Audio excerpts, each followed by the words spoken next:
All right. All right, so thanks for coming. I'm Ryan Robinett, and just to sort of echo what Kim said, and I am not paid to be here, I actually pay to be here, so this is the truth.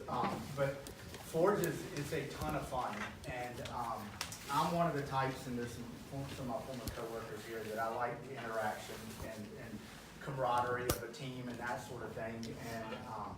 And have just left my old company and I'm starting my new business, and so I'm by myself. And so the first part of my sort of entrepreneurial world was sitting in an office, over on Highland Avenue, where I walked in the morning, closed the door, walked out at lunch, came back in, closed the door, and it just, it was fine when I was sort of building out a capability, but when I, sort of joined here, I'm sure they get sick of me because I like to talk and chat and all that kind of stuff, but it truly is. It's a ton of fun.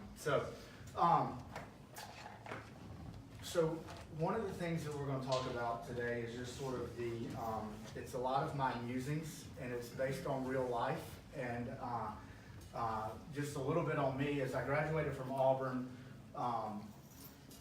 joined Accenture out of Auburn, and then was getting my MBA at UAB and got recruited to what was then a very small IT firm called CTS. And so many of y'all know Sanjay Singh. He was one of my professors and recruited me in. And so we were a small half of a building. We were just out of startup mode when I started. So we were pretty much in chaos mode. And so what we did was put it all together and sort of control the chaos and adjust with market trends and that sort of thing, and grew a really, really nice business that was later bought out by CGI. And so I was at CTS for, I guess, 11 or 12 years, was over our Birmingham office and our Chattanooga office, and had a great spot at CGI, but it was very different than what I sort of was after, and I couldn't answer the what for, which I'll explain that here in a little bit. But so I launched off and started Multiply. So that's how I got here. And just in case you don't learn anything else, this will be something that you learn when you leave here. So does anybody know the origin of the elevator pitch? Come on in. Okay, you're good. I'm Ryan. Nice to see you. Does anybody know the origin of the elevator pitch? All right, so Elijah Otis created an elevator, and it was a thing that had ropes and pulleys and that sort of thing, and nobody would get on it because it looked dangerous. Like, you could go up there and the ropes could break, and that'd be the end of us. And so what he did was set up an elevator in the middle of New York City and did the elevator pitch, where he raised it and then cut the main line to prove that the brake system would stop the elevator from falling to the ground. And so that's actually the origin of the elevator pitch. And now, like, literally, you get on and off Elijah Otis elevators here at Forge. So anyway, if you learn nothing else, that's it. And so I'm in sales consulting, but the point is that was a 30-second pitch that answered everything about the company. So, or the idea. All right, so I said I like my musings, but for those of you that are too young to remember, Saturday Night Live used to be really, really funny, and they had a character named Jack Handy that did deep thoughts. And so some of the things that I just write down all the time, I just kind of consider them my deep thoughts. And we sort of built them over time working at CTS as we went through various stages of company growth. And so the first one is, and I don't know if Wendy's in HR, but HR is not the policy police. HR is a powerful enabler. And the point of really good HR is to put people in a position to be successful and equip them to be successful. It is not just to write documents and policies and tell people what they can't do. And so companies that figure that out quickly are able to attract the top talent, cultivate that talent, and grow with them. Perfect fits rarely exist. So, I know that in the recruiting world, we're always looking for the perfect resume, the perfect personality, the perfect person to come in. Sometimes we strike gold and it happens, but most of the time it doesn't. So we take the best candidate we can and we equip that person intentionally, as opposed to just hiring and hoping they work out because everybody's busy and that sort of thing. So, and then, you know, there's a lot of hire and hope that goes on in the sales world, which is where I'm plugging in. It's not a personality, it's a mentality. One of the things that you will find is that multiple personality and sort of the personality conflicts that exist in small and medium-sized businesses can be very, very productive, right? But it can also be a bear to manage. And so, but the difference is that if you have various personalities that are going along trying to achieve a goal, they're going to approach things very differently. And so the key is to how do you get the mentality of everybody's going to fall in line. But you'll see it a lot, you know, when you go out and you'll find a company that has the founder, then the person that thinks like the founder, then the person that thinks like the girl that thinks like the founder, and it's sort of just this very, you know, narrow thought process when you go in and talk to them. And one of the things that we were fortunate enough to deal with at CTS was just this wide variety of wild personalities that, you know, good, bad, you know, we all worry. You better be ready to passionately defend your position because somebody was going to very passionately attack it. And so we all wanted the same thing, so it was a very much of an iron sharpens iron type approach. And it was never personal, right? It was always professional and passionate, but it was always fun too. If you don't like sales, talk about problem solving. Sales is not just the job of the sales team. Sales is like we don't have companies, we don't have things that work unless we have, you know, a process that is generating a dollar that comes in. So either we're making more widgets or we're doing whatever, but it is not a, you know, just we have the sales team and so they go sell. And it's important to talk about, so that when you're talking to your people, be it you as an employee or you as an owner. Hey Steve. Hey Ryan, how are you? Good. Couldn't find you. That's all right. I'm working with Steve in TS3 right now. Golly. I went to high school with Murray, went to high school with Steve. Like, we'd have to do another lunch and learn about how awesome we were. I can tell some stories on Ryan. It would take hours. My roommate in college, so I had some great ones. So, but so when you talk about sales, you can turn people off. But when you talk about people solving problems, you can energize and enable them. And so, especially when you talk about somebody that has stress on their problem, on their side, and they're willing to give you money to relieve that stress. And so that's problem solving, but some people call it sales. The goals are reached over the course of the year, and you know, big goals are interesting to me, but they're interesting in December and they're interested in January. They're interested in December when you either get there or you don't get there. They're interesting in January when you set them. But when it's April and you're grinding through Wednesday, it is all about that particular day. And the whole goal is if you're focused on I've got to get to some big number as opposed to I've got to do a really good job at this particular lunch and learn. I've got to do a really good job at this particular meeting, and you stack enough good things on top of each other, knowing that there'll be some bad things that happen.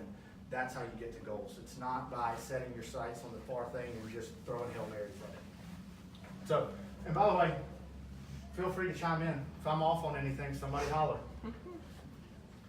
All right, so when you talk about scaling, and so this you know, concept cuts both ways. And so when we hire, we have to answer questions to, you know, prospects. And so if you're a prospect that isn't starting their own business, then listen to this from the standpoint of what am I looking for if I am to join a small business. If I am starting a small business and growing, then this is sort of the concepts that you want to look for. But so there's three sort of tenets that I sort of live by that when you start and you're doing tasks, you're really good, right?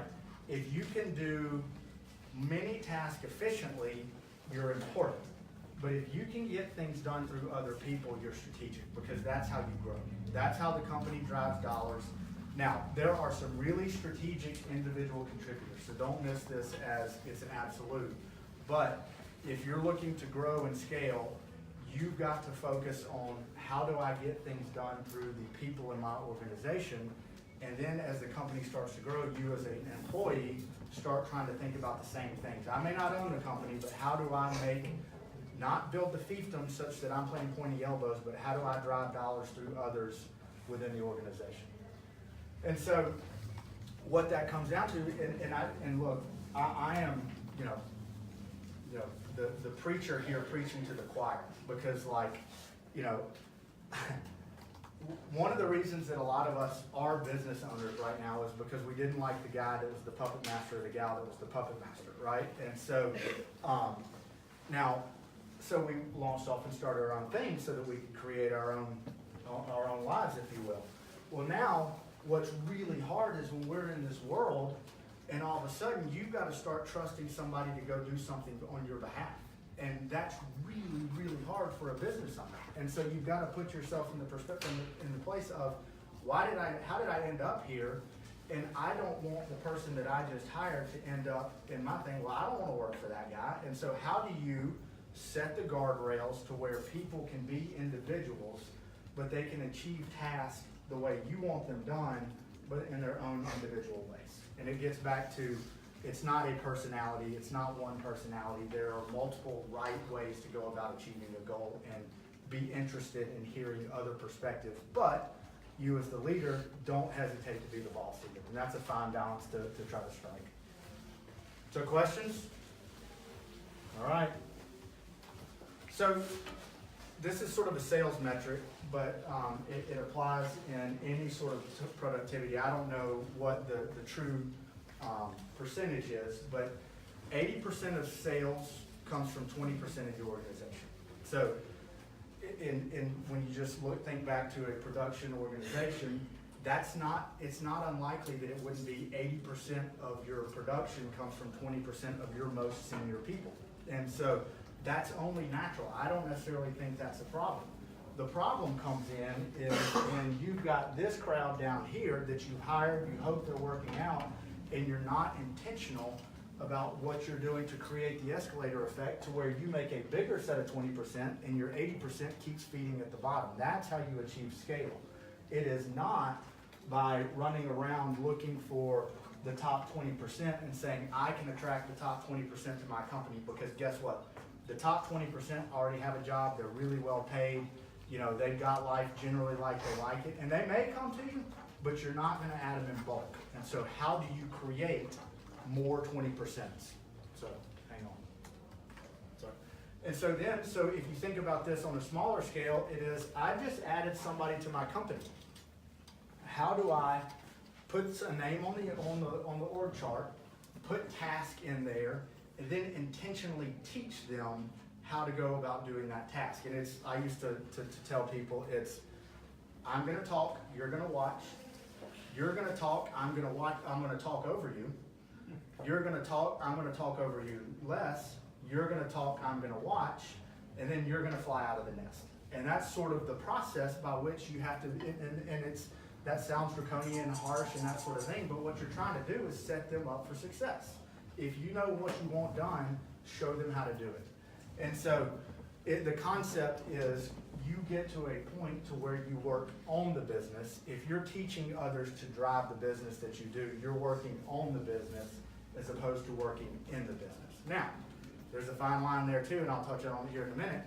If all you do is work on the business and you don't work in the business, you see it all the time. All of a sudden, you got the ivory tower developing up here that is totally unhinged from what's the realities on the ground. And so, I love my old big company, right? But I always felt like that we were fighting a ground war, and I hate war analogies, but I'm going to use one because it fits here, but clearly it's not as serious as war. But we were fighting a ground game over in Afghanistan, and the generals and the politicians in Washington, D.C. were saying, hey, have you? And you're like, stop, would you? And so, anyway, so be close to the business, but what you want to do is work on the business in a way that is productive for your employees. But it doesn't mean get out of the business. Questions there? Does that make sense? All right, so there's three sort of things that I think about when you start building something, right? Rule number one, create something that somebody will actually pay for, right? And you're like, well, duh, like that's not worth the price of admission. But So we, It was free today, right? Kim's gonna run me out. Hey, give us a little more than that.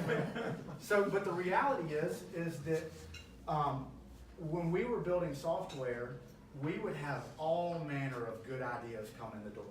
I mean, and they would spend hundreds of thousands of dollars on an idea, and we'd be sitting there going, I don't think that's gonna work, right? And guess what? A lot of them didn't, right? Startup world's hard, it's full of mistakes, right? And so, I mean, one good example is payday lending was coming on strong, right? Well, a group of doctors got together and they were gonna create payday lending for physicians. And we were like, physicians aren't caring about their paycheck.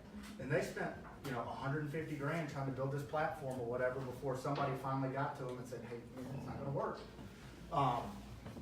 And so that's where honest feedback comes in. And this is really hard to do because when we get out there and we have a good idea, it is always a good idea to us. Like, of course somebody will pay for my idea or whatever, because you know what, it's a good idea. And so you have to go find people that will be honest with you and not tell you what you want to hear, but be honest with you. And, Wendy's here, to be honest. Like, Wendy was my, I'm Wendy, by the that's way. when you find people that will sit there and say, hey, good, hey, bad, right? And so, and I have a lot of those people, and I go to them and I say, all right, this isn't working. Tell me what I could do better. And they're like, yeah, no wonder it doesn't work. Here's why.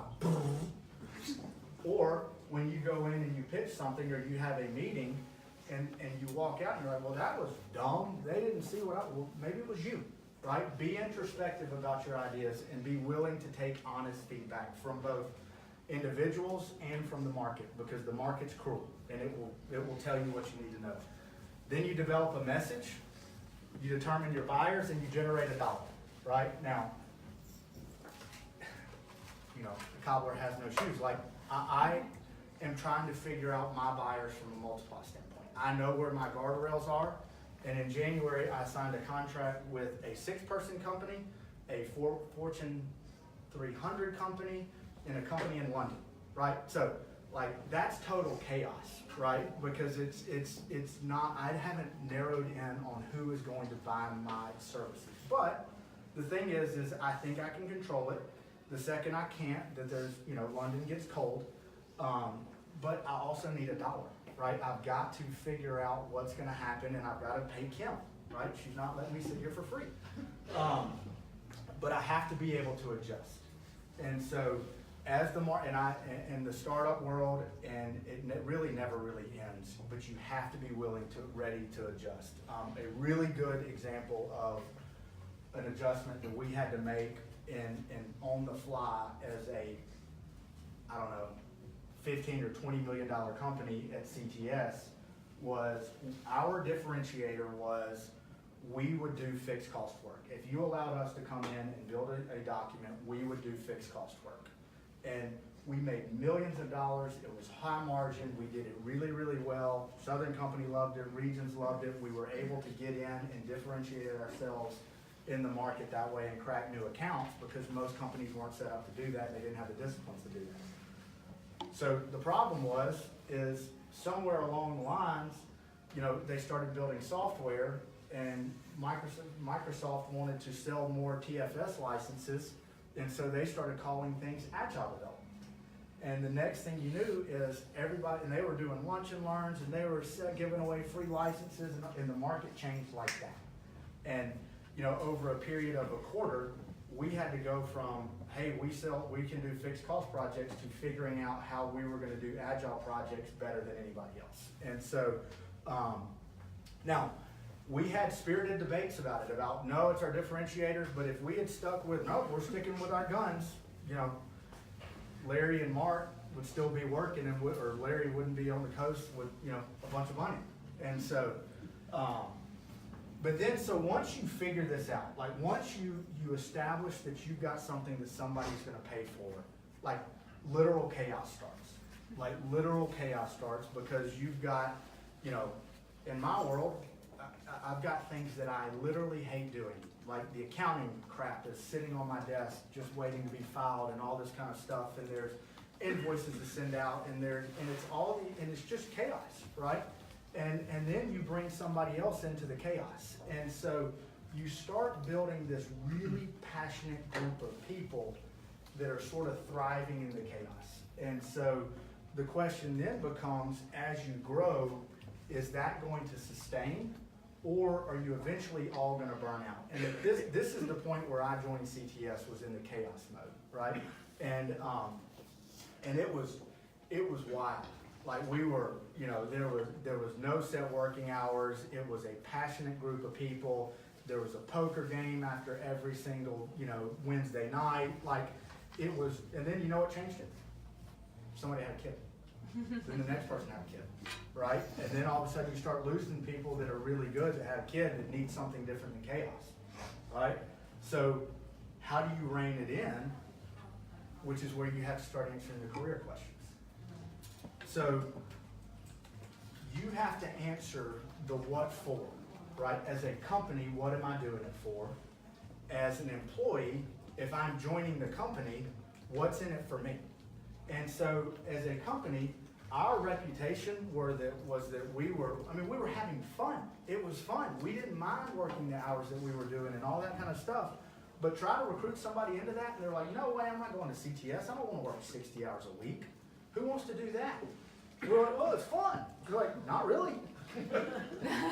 And so we had to start answering, all right, when somebody asks us, and we're trying to recruit somebody in, and we've got, we had 40 people or whatever, and everybody had an individual job title. We had the chief culture officer, and, it was just, whoever, you want a title, pick it, who cares, right?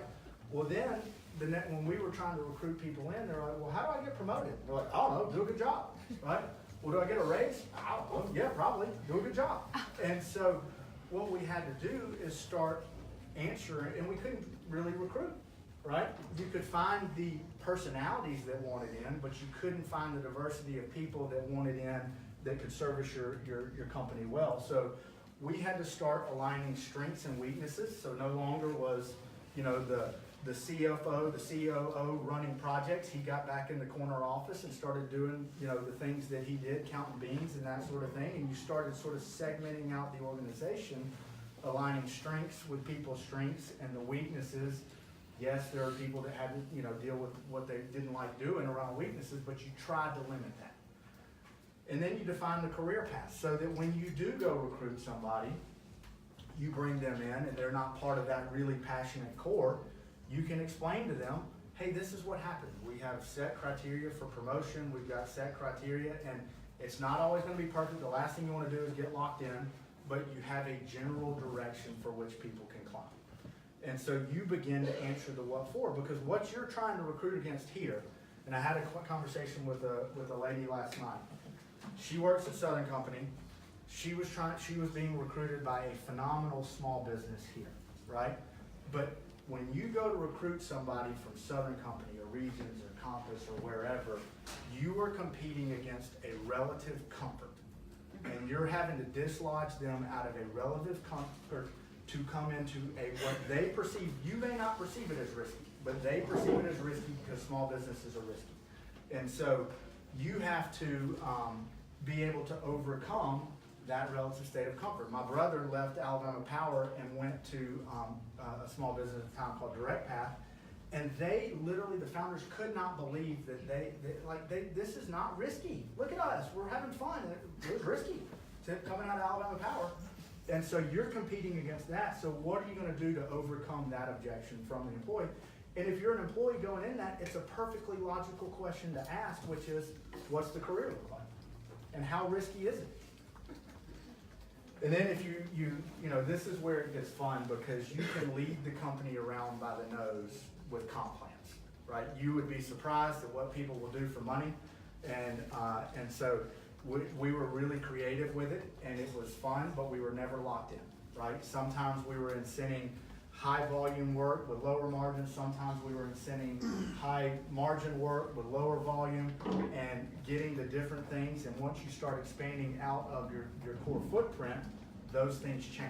And so how do you incent people the right way such that it is not just their job, but they can answer the what for from a financial standpoint? And I'll just be totally honest, when CGI bought CTS, that was one of the things that they just did a really bad job of, which was being creative. And, you know, they couldn't help it because of sort of the scale that they're dealing with. But I know of a situation where there was a buyout.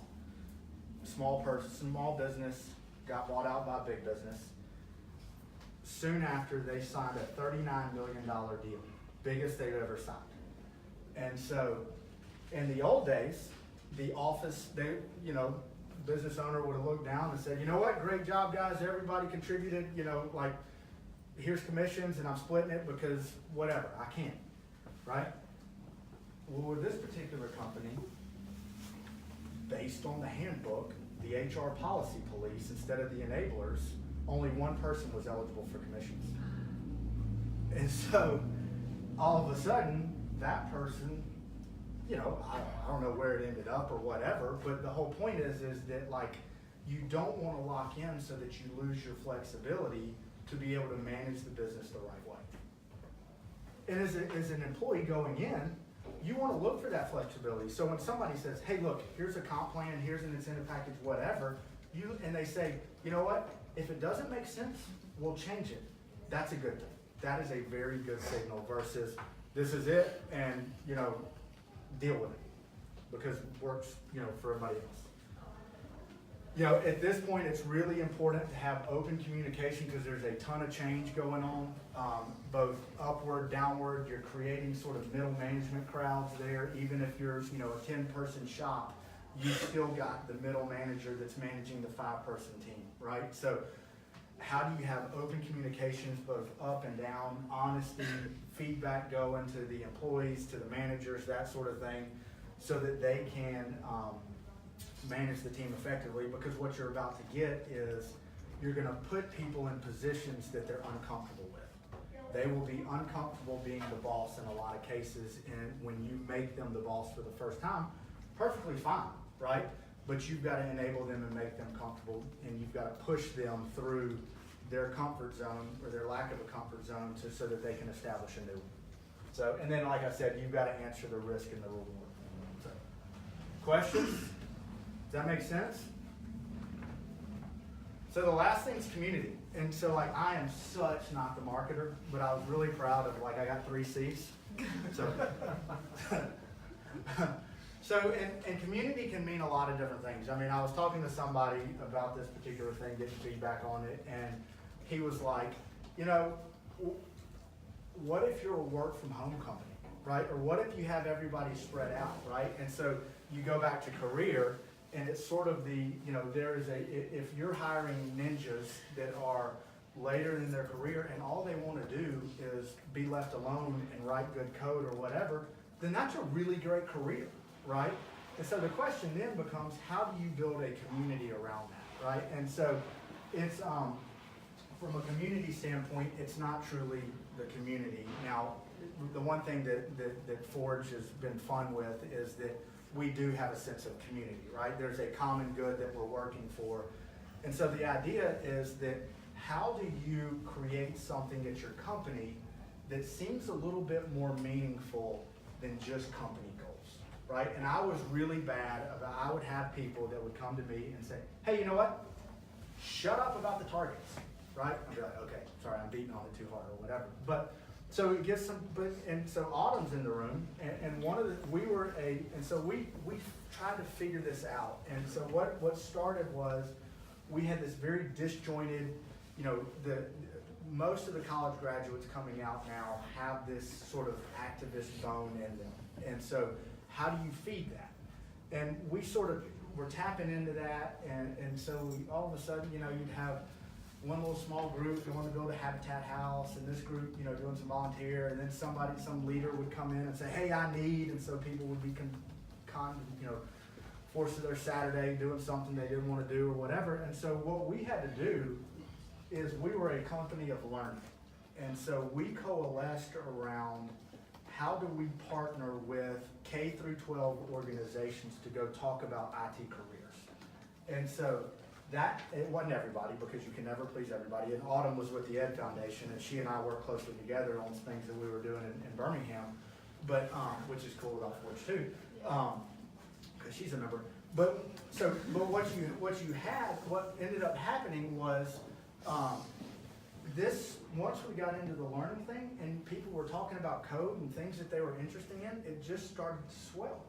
Because you had people that cared about the corporate goals, the careers fed the corporate goals, and then the community involvement fed the corporate marketing structure without having to go sell something. And so, and the next thing we know is we have a group of, consultants that built a program for they had a couple of them that lived in Montevallo, and so they built a program around Scratch, which is a programming language for introductory students. And so they built a curriculum, they taught it at Montevallo.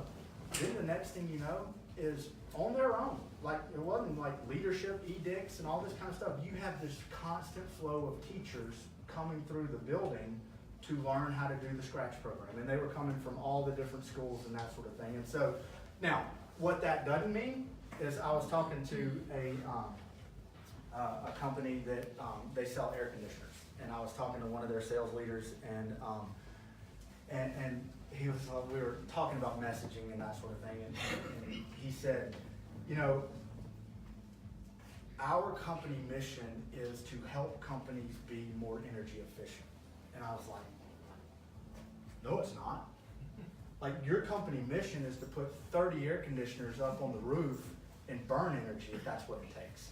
And then you want to put a ice rink in the lobby because you've got an incentive program around getting these chillers, right? Nothing about that had to do with energy efficiency. Now, maybe they were trying to make their units more energy efficient and that sort of thing, but everybody just sort of rolled their eyes, right? And it wasn't authentic. And so when you start looking for these things, it's got to be really sort of bubbled up from the bottom, because I promise you as a leader is not going to be in tune with the wants and the needs of the guys and gals coming out, but you can foster it. And so the question is how do you foster it to where you create an authentic purpose for your company that's not just about the bottom line, never losing focus that in most of our cases, and in my case, I'm a for-profit person, so how does it feed the corporate goals? And so all these things sort of start to work in concert. So, y'all bored yet? Okay, keep going. See, look, so my friend Kyle, so he said he was coming, he's not here. But when he saw this on LinkedIn, this is the gift that he sent me. And so I was like, well, I'm actually using triangles, so I'll actually put that in. So anyway.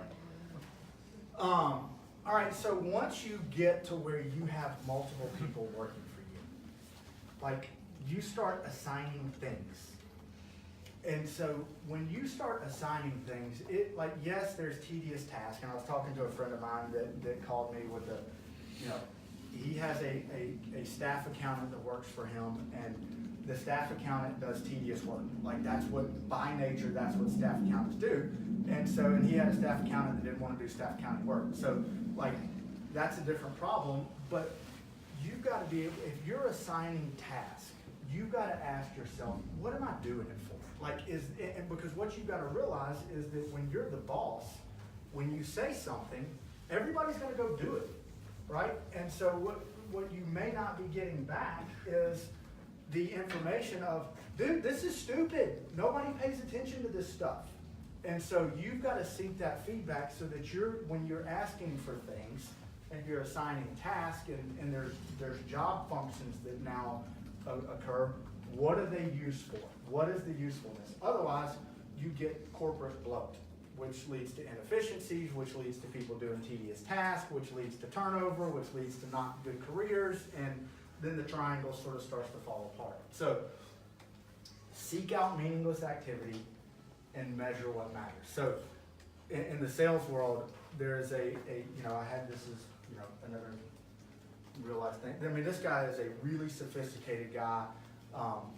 He was the SVP at one of the large life insurance carriers, selling B2B things, and managed a humongous team.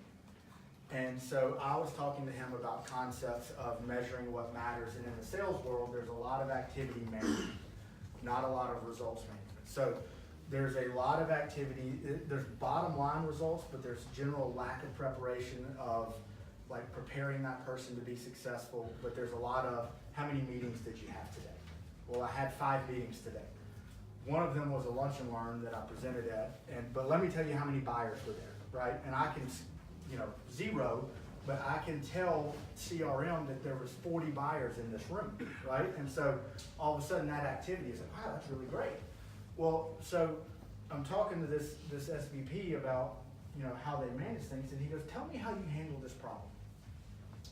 My top producer is, he is by far and away our best salesperson.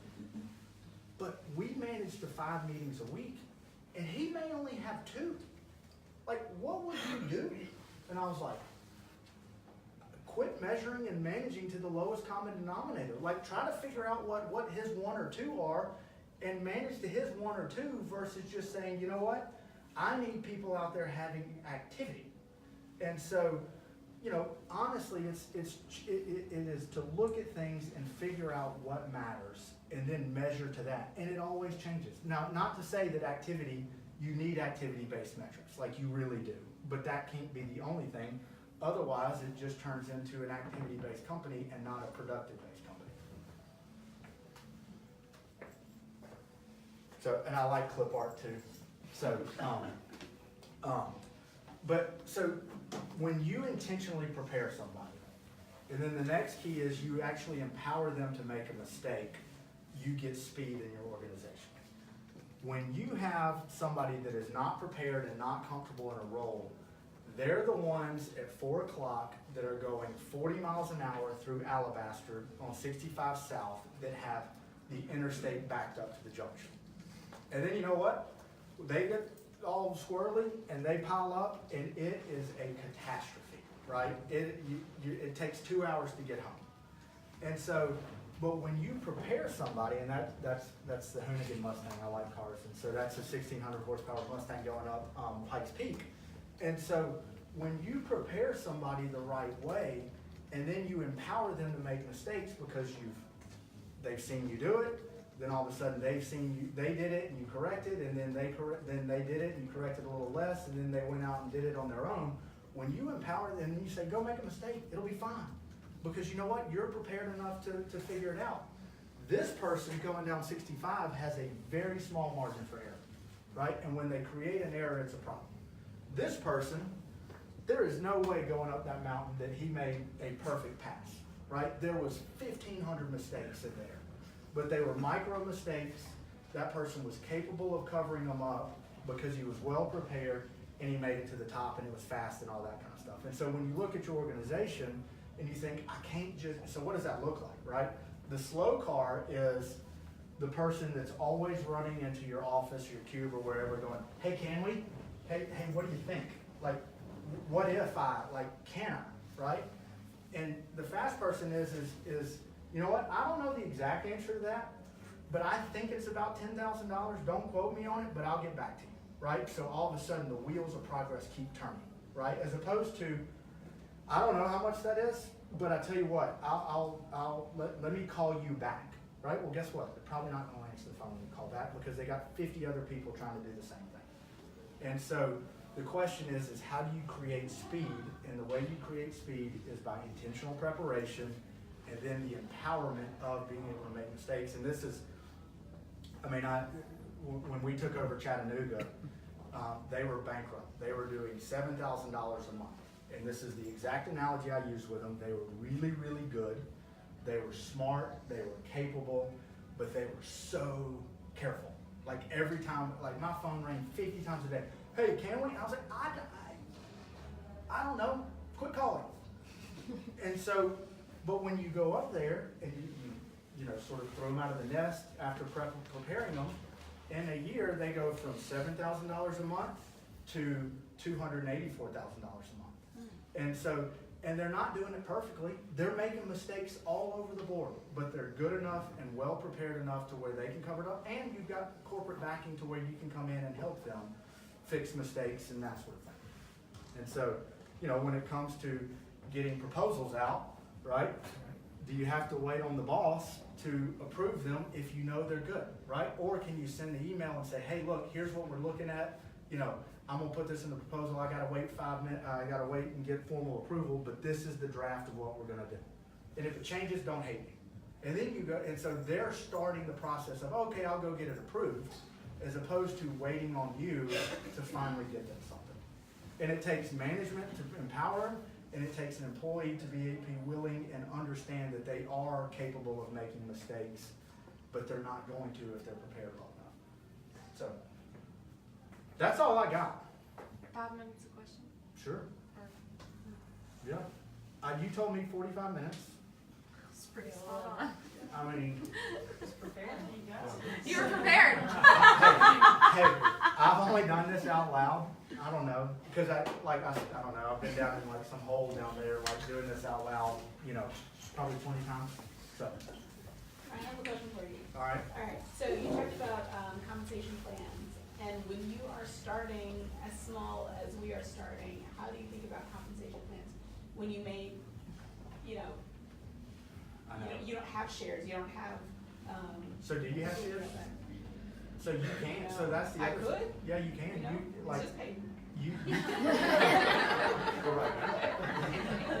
Right, so I intentionally formed as an S corp because if I wanted to attract somebody in, I didn't necessarily want it to be all about salary. I wanted to be able to divide up shares and give them shares. So there are ways to do that. Talk to, the fellow that y'all do that comes in. That would be a really good question for the legal guy. Gatehouse. Gatehouse, right, plug there. Yeah. So, there are ways to do it, but, obviously, when we are where we are, and you're in sort of that chaos mode, and you're trying to make rent to go with maybe something to take home, maybe that'll come for me one day, when that happens, the last thing you wanna do is bring somebody in and say, here's everything that I'm making too, right? And so, you've gotta get creative, and one way to do that is with shares, and if you form an S corp, like I've got some number of stock shares that I could divide up. So, so what the real problem that we got is the risk and reward thing. And so the reward has to be some sort of piece of the company, in most cases.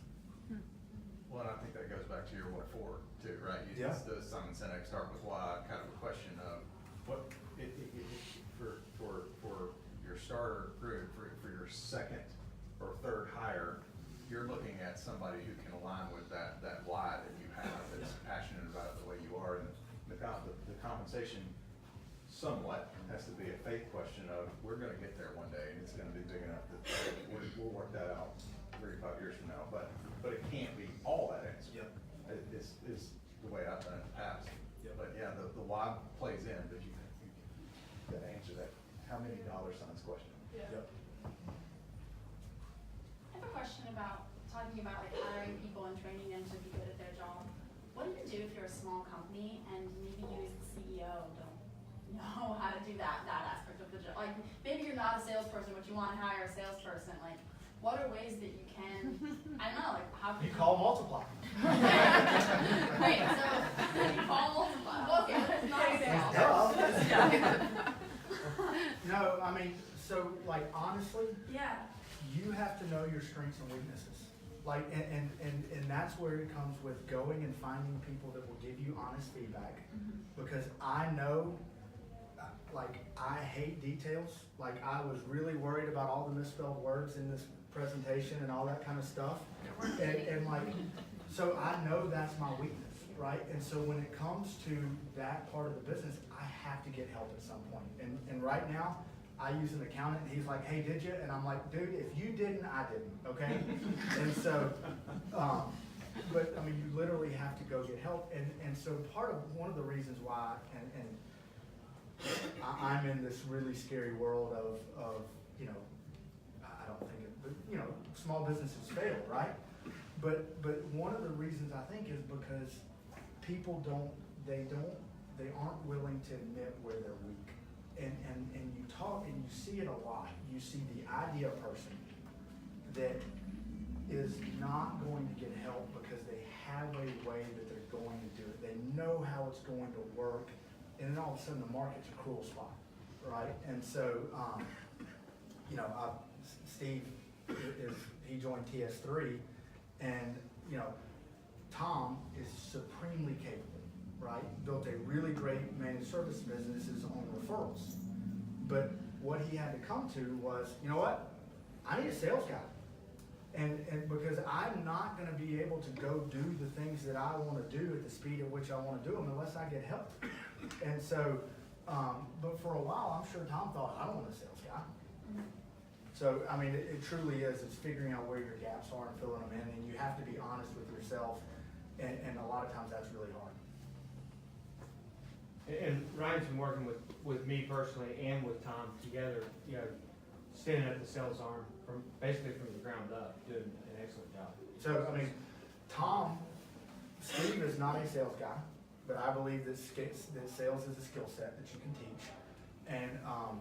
And then Tom has no clue how to manage a sales person, organization, or whatever. He just loved him to death, worked with him at CTS for a while, but that ain't his strength, right? And so He's a technical guy. he's technical, Love right? the So technical. I do as much talking to Tom and talking at Tom about like you've got to approve this and get it out and quit trying to do it yourself. You have so in the real world example of Steve and Tom, you know they've got the 6-person company or whatever. Tom is so used to doing proposals, doing the installs, and all these different things. His natural inclination is, we've got a proposal to get out. Okay, I'll just do it. And I'm like, nobody is ever going to be successful unless you hand it to him and say, go do it, right? And it's not going to be good the first time, right? It goes back to talk a little bit, get talked over. And so, but once you've got enough templates out there and you've seen one thing done, you know, the 5 things that you do, you've seen those done once, then it's just copy and paste and you keep rolling and rolling and rolling and then adding his own individual styles to it and being fine because it's not just one way. And so, but you know, when you're like, I'll just do it, you're doing it at night and all that kind of stuff, it's not productive, but that is the natural instincts to do it. Right, how long have we been working together, you and I, TS? Since January 23rd.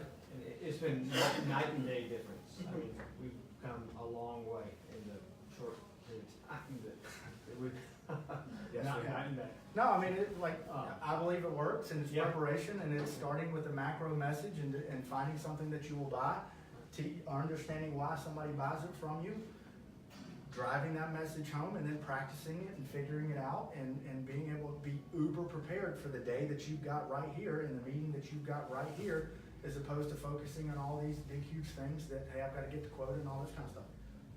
But I mean, to your point, it is understanding where your weaknesses are and getting help from people and friends around it. Ryan, a follow-up on that one, on that question of how do you hire a salesperson, right? Do you, this is kind of a personal preference maybe, do you believe in hiring aptitude or attitude, perfect mix of both? What's the? There is so much money made in personality testing and all that kind of stuff. And like, you know, there's Myers-Briggs, there's all these things, and we used to do them for fun to figure out how bad we're gonna fight with each other. And, but my thing is like, it is not, like, so I saw a thing, I love Deborah Boswell's death. Like, she's been fantastic for my career, but she posted on LinkedIn about, you know, you have to be liked to be able to sell. And we have so many people that we like that we don't buy things from. But there are a lot of people that we, now you can't be a jerk, right? But there are a lot of people that we tolerate. I mean, I get it, I'm a lot, not everybody likes me, that's fine. But there are a lot of people that we tolerate that solve our problems and we do a lot of business with, right? And so it is not a personality to me, it is about being relevant in a conversation so that you, and illustrating the point that you can solve a problem. And people will pay for that. But if you just drop donuts off at my desk and hope I like you, then I don't know if we're gonna, you know, do a whole lot of business. I'll eat your donuts. I'll go to lunch with you.